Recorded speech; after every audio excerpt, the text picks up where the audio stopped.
Allahu Allahu Allahu Allahu Allah. Di akhir zaman sangat banyak umatku paginya masih ada iman, tapi karena banyaknya gangguan iman, tekanan, teror, intimidasi, rayuan yang menjadikan mereka di sore harinya menjadi kafir dan murtad. Sorenya ada orang-orang yang masih beriman menurut dan di mata Allah, tapi karena banyaknya gangguan, tekanan, intimidasi, godaan atau rayuan di malam harinya, sehingga besok paginya dia sudah menjadi murtad dan kafir hanya demi jabatan, hanya demi perempuan, hanya demi makan, hanya demi harta. Mereka besok paginya menjadi murtad dan kafir.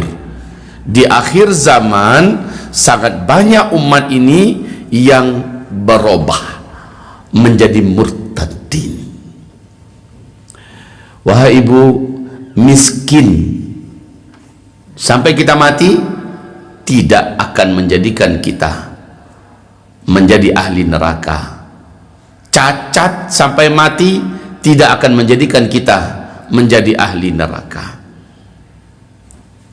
Tidak sekolah tinggi, hanya tamat SD atau mungkin tamat SMP, sampai mati status kita tetap begitu, tidak akan menjadikan kita ahli neraka selama kita beriman, insya Allah. Tentunya kita tidak punya jabatan, kita tidak punya kedudukan, tidak punya pekerjaan tetap, kita orang miskin seluruhnya. Selama kita ada iman, tidak menjadikan kita menjadi ahli neraka. Kenapa kamu dulu bansai di dunia? Allah tak akan tanyakan itu. Kenapa dulu kamu tidak tamat SMA? Allah tidak tanyakan itu. Betul bu? Allah tidak tanyakan, Pak, kenapa kamu tidak punya gelar? Tidak ada insinyurnya, tidak ada doktorandesnya, tidak ada MBA-nya, tidak ada PhD-nya. Kenapa kamu tidak doktor dulu di dunia? Allah tak tanya itu semua. Sebagaimana Allah juga tidak tanya, kenapa dulu kamu di dunia perempuan? Kenapa kamu dulu di dunia laki-laki? Kenapa dulu kamu di dunia hidungnya pesek? Kenapa kamu dulu di dunia kulitnya hitam? Allah tak tanya itu semua. Sebagaimana wahai hamba-hamba Allah yang kami muliakan, Allah tidak tanya kepada kita kenapa kita tidak menjadi PNS dulu di dunia. Allah tak tanya itu, karena itu juga tidak menjadi syarat untuk menjadi ahli surga. Tapi wahai bapak ibu, kalau iman yang sudah tidak ada di dada ini yang membahayakan. Ini yang membahayakan, karena ini akan menjadikan orang abadi di neraka. Sementara kalau kita sudah meninggalkan dunia ini, maka kita dihidupkan kembali dan kita tidak akan pernah meninggal lagi.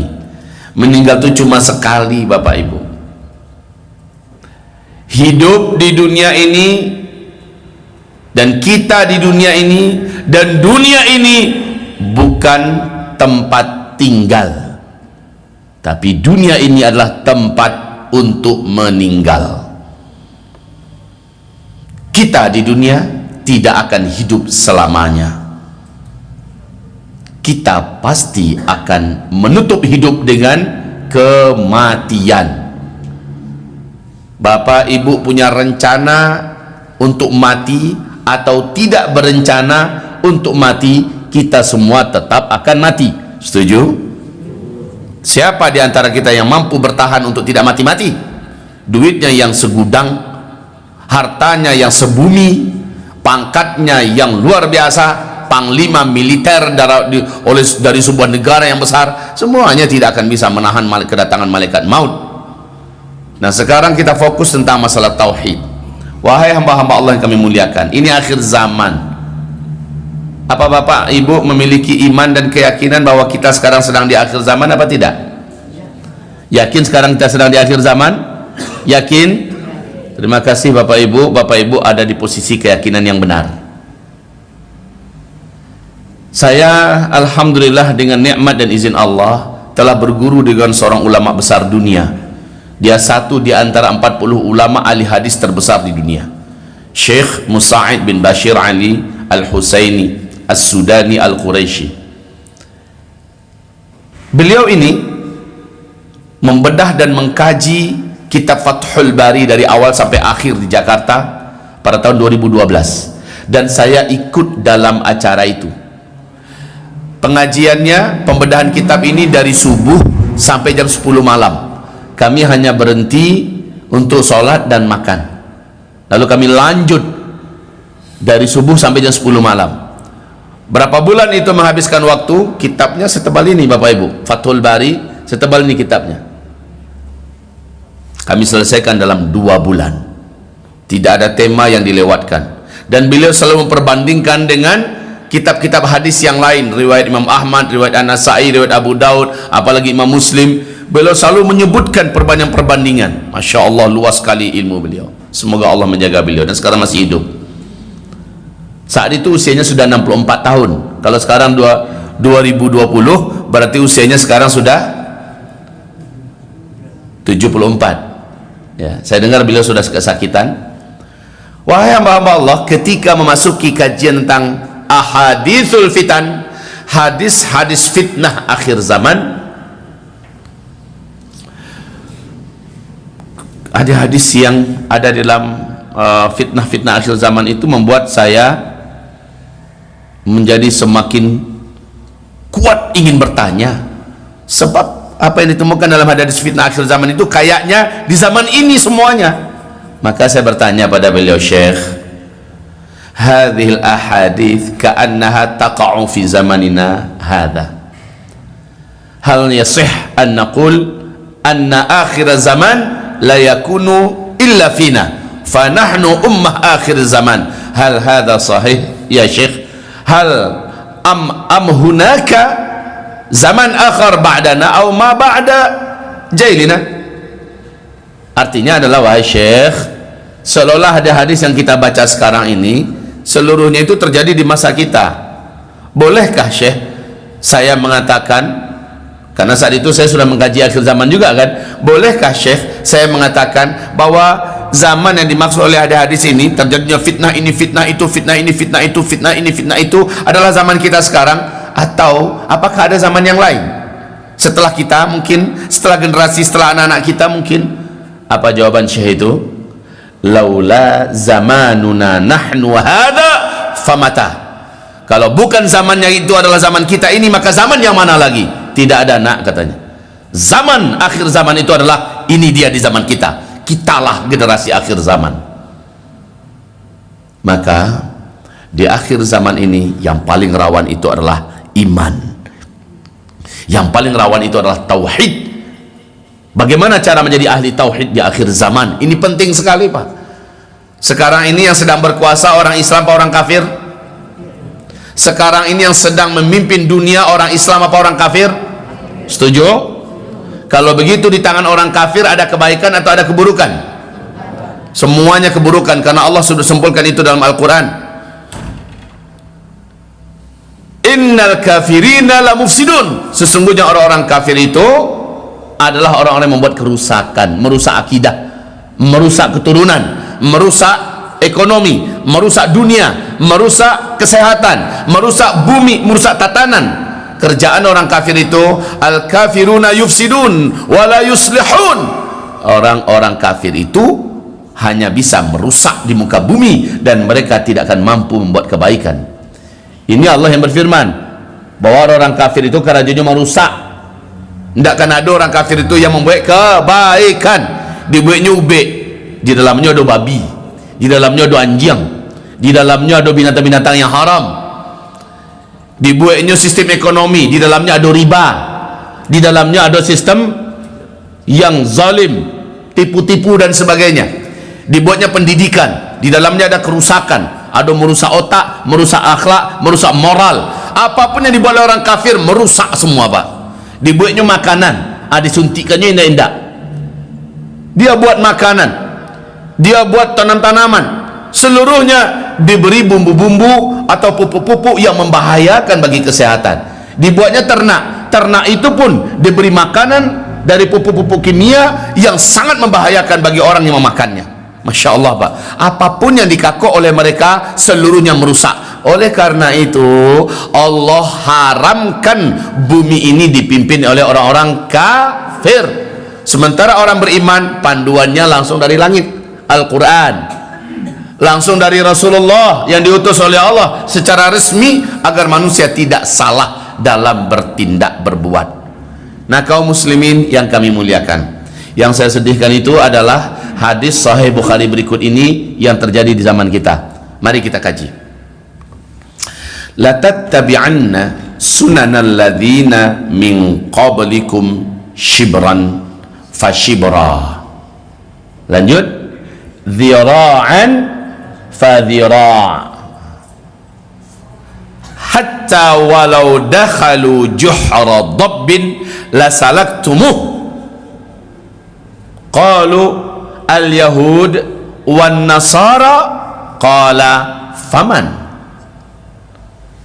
Hadis ini sahih Bukhari Muslim.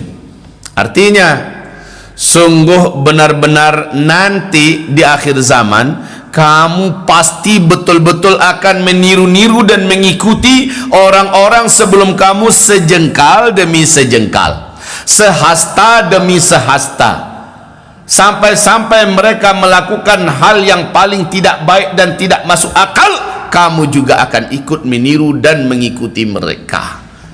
Sampai-sampai mereka masuk ke dalam lubang biawak, kamu ikut masuk pula ke dalam lubang biawak itu. Sahabat-sahabat bertanya, ya Rasulullah, yang akan kami ikuti itu yang engkau maksud orang-orang Yahudi dan Nasrani kah ya Rasul? Nabi mengatakan, faman, siapa lagi kalau bukan mereka? Wahai bapak, ibu, sekarang ini ketika Islam sedang tidak memimpin dunia, dunia dipaksa dan ditipu untuk berkiblat kepada barat. Betul bu? Seolah-olah segala standar kebaikan itu dari barat. Otak kita ini sudah dicuci Pak, sehingga anak kita kalau belum pandai bahasa Inggris dianggap belum berpendidikan, kalau belum hebat bahasa Inggris dianggap belum maju. Betul Pak? Anak kita kalau belum sekolah sampai universitas, perguruan tinggi di Oxford, di Cambridge, di Sydney, di Melbourne, kalau belum sampai ke Paris belajarnya, ke Kanada, dianggap belum berpendidikan. Kalau belum punya gelar-gelar belum berpendidikan. Dan juga dicuci otak kita nih, kalau masuk ke tahfiz Quran, kalau masuk pesantren tidak punya masa depan. Dicuci otak kita ini. Wahai bapak ibu, akhirnya produk-produk mereka dianggap sebagai lambang kemajuan. Mereka memproduk pendidikan yang rusak. Baduyun-duyun kita masukkan anak-anak kita ke pendidikan ala mereka. Hasilnya apa? Lihat sekarang, anak-anak yang tidak mengerti jalan menuju Allah, anak-anak yang tidak tahu cinta Rasulullah, bahkan tak kenal sejarah Rasulullah, anak-anak yang tak mengerti dengan sahabat-sahabat Nabi siapa dan mengapa, anak-anak yang tidak tahu dengan kebesaran Islam dan masa lalu sejarah Islam yang agung. Lahirlah anak-anak yang melawan pada orang tua, anak-anak yang hobi berpacaran dan berzina kesana kemari, anak-anak yang menghisap ganja, menghisap lem IKE bon, anak-anak yang membuat kerusakan dan anarkisme di mana-mana, anak-anak yang sudah berani membunuh, anak-anak yang berani melakukan tawuran. Itu yang muncul generasi sekarang. Betul bu? Itu pendidikan ala mereka yang kita masukkan anak-anak kita. Anak-anak yang tidak tahu bacaan sujud, tidak mengerti bagaimana rukuk, bahkan wudhu pun salah. Anak-anak yang ketika akan kawin, mau menikah lagi, bersyahadat pun masih balepotan bacaannya. Ketika suruh baca Quran tidak mengerti dia. Bahasa Perancis lancar, bahasa Inggris lancar, tapi baca Al-Quran susah. Inna lillahi wa inna ilaihi rajiun. Ini akan menyeret ibu bapak, orang-orang tuanya ke dalam neraka, karena anak-anak tidak tahu jalan menuju Allah. Ketika ini pendidikan macam ini dimasukkan anak kita berduyun ke sana, mulai dari TK sampai kepada SD, sampai kepada SMP, SMA, perguruan tinggi, S1, S2, bapak ibu juga berjibaku untuk pergi pagi pulang sore, kadang-kadang lembur malam mencari duit menyekolahkan anak kita. Allah, dicuci otak kita seolah pendidikan barat itu yang bagus. Menyedihkan sekali. Lah tua bapak ibu lah nak taluk lah merubah keadaan, cari anak lah menjadi anak yang jauh dari agama, anak yang durhaka ke orang gaib, anak yang tak bisa diminta tolongi, dan anak yang tidak peduli dengan nasib agama, bahkan anak ini juga menjadi musuh agama, baru menyasar. Dan awak lah gaib. Ambolah banyak mengaji di Madinah bapak ibu, kebanyakan orang tua menyasar ni ustaz lah tak lambat kalau begitu kami membeli anak kami ustaz. Memang iya pak, sayang. Itu di segi dunia pendidikan. Padahal apa kata Rasulullah, al-islamu ya'lu wala yu'la alaih. Islam ini yang paling tinggi, tidak ada yang lebih tinggi daripada Islam. Allah berfirman dalam Al-Quran, la tahinu wa la tahzanu wa antumul a'launa. Kamu tidak boleh bersedih, kamu tidak boleh bimbang galau, kamulah yang tertinggi. Cara pendidikan yang tertinggi adalah cara pendidikan yang ada dalam Islam. Bapak, wahai bapak-bapak, ibu-ibu, generasi yang dibimbing oleh Nabi Muhammad itu 23 tahun, terdiri dari kalangan muhajirin dan ansar, nggak pernah mencicipin TK, tidak pernah sekolah SD, tidak pernah sekolah SMP, SMA, apalagi perguruan tinggi, tidak ada gelarnya di depan, ini dan itu, tidak ada gelarnya di belakang. Tapi wahai bapak ibu, menaklukkan 2/3 dunia, timur dan barat minder kalau mereka belum bisa bahasa Arab, dan itu berlangsung selama ribuan tahun. Penemuan-penemuan terbesar, mulai daripada listrik sampai kepada pembangkit tenaga listrik, sampai kepada pesawat terbang, sampai kepada teknologi jam, kedokteran, semuanya Islam yang menimbulkan, yang memunculkan, yang menemukan. Bohong itu sejarah yang mengatakan Thomas Alva Edison lah, yang Albert Einstein segala macamnya, itu bohong. Sejarah sesungguhnya Islam yang menemukan peradaban ini. Islam ini lebih tinggi. Sumber kitabnya cuma satu dan tidak pernah berubah, yaitu Al-Quran. Dan dijamin oleh Allah, siapa yang bersama dengan Al-Quran, dia akan menjadi manusia-manusia besar di dunia, dan dia akan menjadi pemimpin di akhirat. Tapi umat ini sudah kehilangan identitas.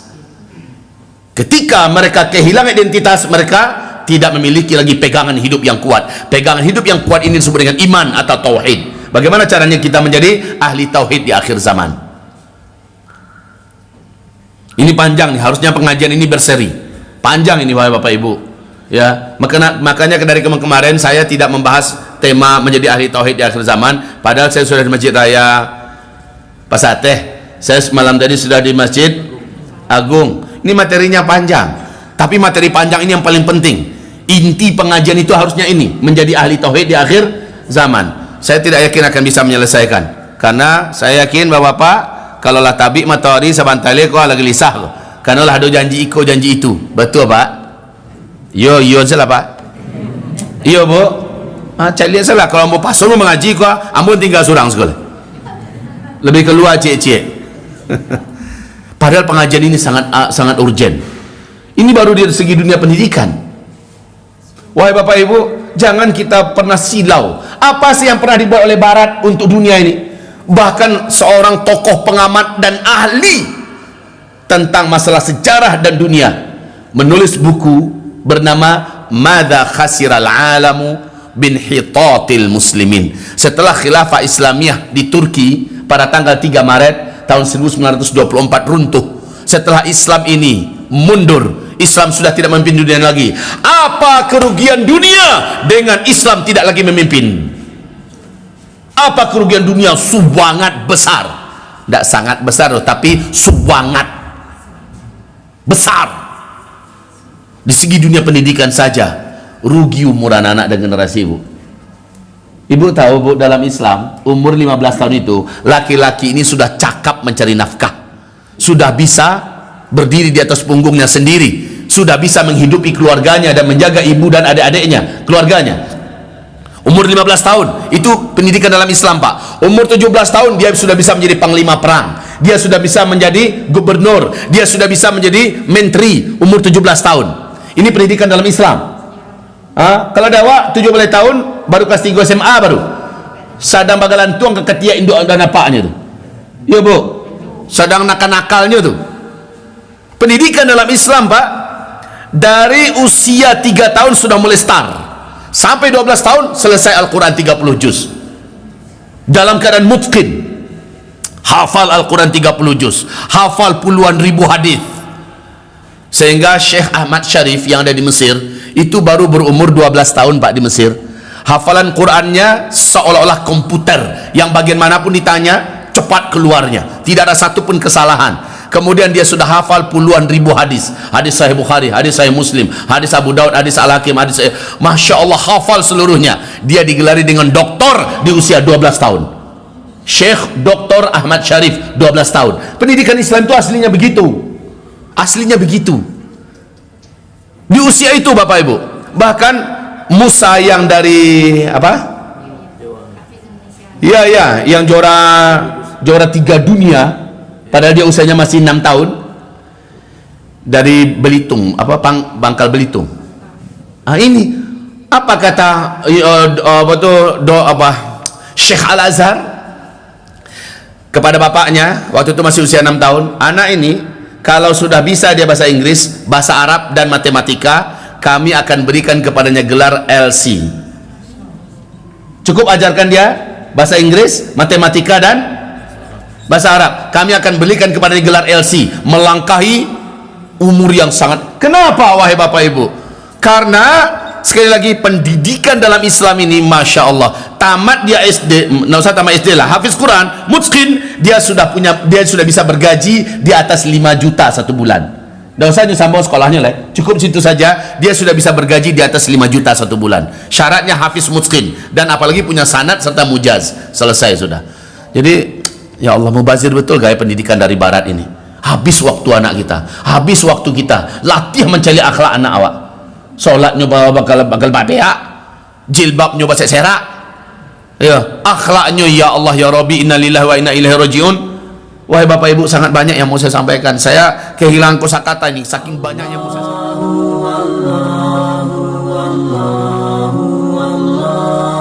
Allah